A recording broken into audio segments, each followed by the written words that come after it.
தமிழ்நாட்டுக்கு கொடுக்க வேண்டிய நிதிகளை உரிய நேரத்தில் வழங்குவதில்லை, முழு அளவிலும் வழங்குவதில்லை. சொல்கிற காரணம் என்ன தெரியுங்களா? தமிழ்நாடு வளர்ந்த மாநிலம், அதனால் அதுக்கு நிதி ஒதுக்க முடியாது.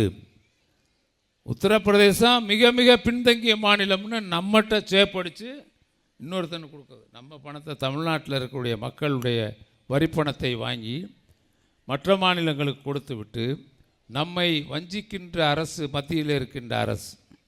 இப்போ வெள்ள சேதத்தில் வெளி வந்துருச்சுங்களா பூனைக்குட்டி? யார்? மத்தியில் இருக்கக்கூடிய அரசு, மோடியினுடைய அரசு. இப்போ எல்லாம் நடிக்கிறாங்க.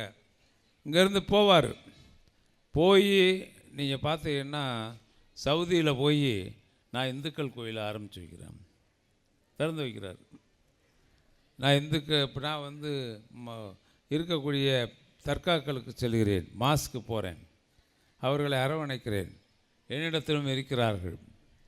நீ எதுக்கு தடைச்சட்டம், மதமாற்ற தடைச்சட்டத்திலேருந்து எல்லாம் பார்த்தீங்கன்னா குறுக்க பார்த்தா சிஏ எல்லாம் கொண்டு நம்ம குடியுரிமை சட்டத்தை ரத்து செய்வேன் என்று சொன்னாரா இல்லையா? தமிழ்நாட்டில் இருக்கக்கூடிய மக்கள்லாம் கொதித்தெழுந்து ஒரு இடத்தில் ஆர்ப்பரிக்கவில்லையா? நாம் நடந்ததை மறந்துவிடக்கூடாது. யார் அந்த பிஜேபியினுடைய தலைமை என்பதை மறந்துவிடக்கூடாது.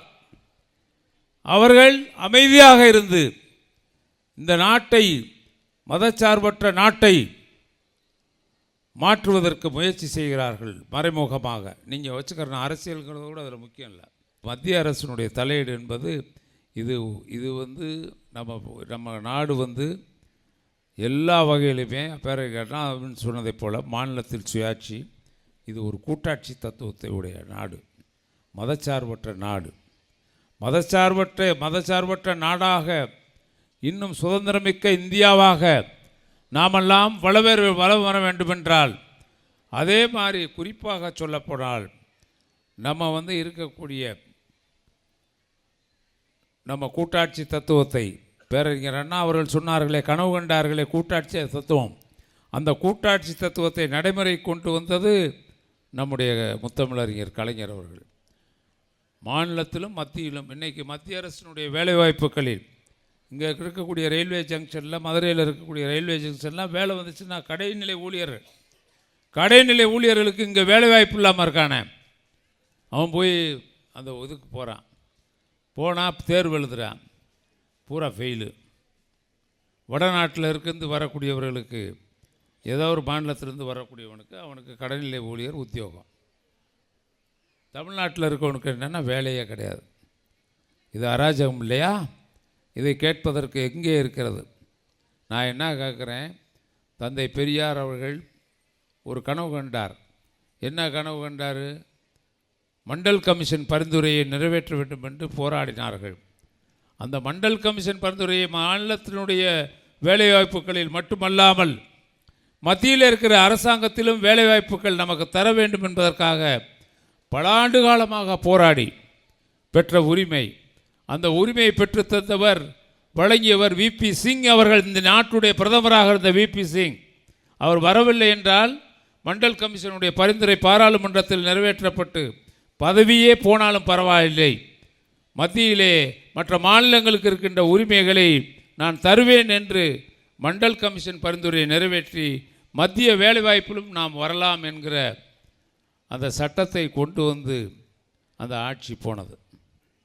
உங்களுக்கே தெரியும், ஆட்சி போன உடனே விபி சிங் அவர்களுக்கு ரத்தன கம்பளம் வரவேற்பு கொடுத்து மதுரையில் இருக்கக்கூடிய ரேஸ் கோர்ஸ் மைதானத்தில் நம்முடைய முதல்வர், நம்முடைய முத்தமிழறிஞர் அவர்கள் வரவேற்பு கொடுத்தார்கள். ஆட்சி போகின்ற பொழுதெல்லாம் ஜனநாயகத்திற்கு எதிராக சர்வாதிகாரம் தலை தூக்குகிற, நம்முடைய எமர்ஜென்சி காலத்தில் சர்வாதிகாரம் தலை தூக்குகின்ற பொழுதெல்லாம் அதற்காக குரல் கொடுத்த ஒரே தலைவன் நம்முடைய தலைவன். நாம் எந்த சர்வாதிகாரத்துக்கும் அடிபணிய போகிறதில்ல. திமுகவுக்கென்று ஒரு வரலாறு இருக்கிறது. திமுக 500 பேரத்தை எமர்ஜென்சியில் பிடிச்சி வச்சுருந்தாங்க, 600 பேரை சிறைச்சாலையில்.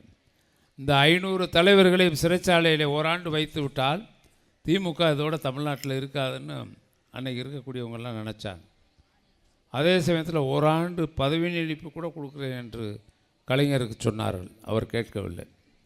ஆனால் இது பாசானத்து பூத்த புழுக்களாக என்றும் திராவிட முன்னேற்றக் கழகம் என்பது தமிழ்நாட்டினுடைய மக்களுடைய மனதிலே அழிக்க முடியாத, இந்தியாவிலே அழிக்க முடியாத ஒரு சக்தி என்றால் அது அரசியல் சக்திகளிலே அது திராவிட முன்னேற்றக் கழகத்தை தவிர வேறு எதுவும் இருக்க முடியாது.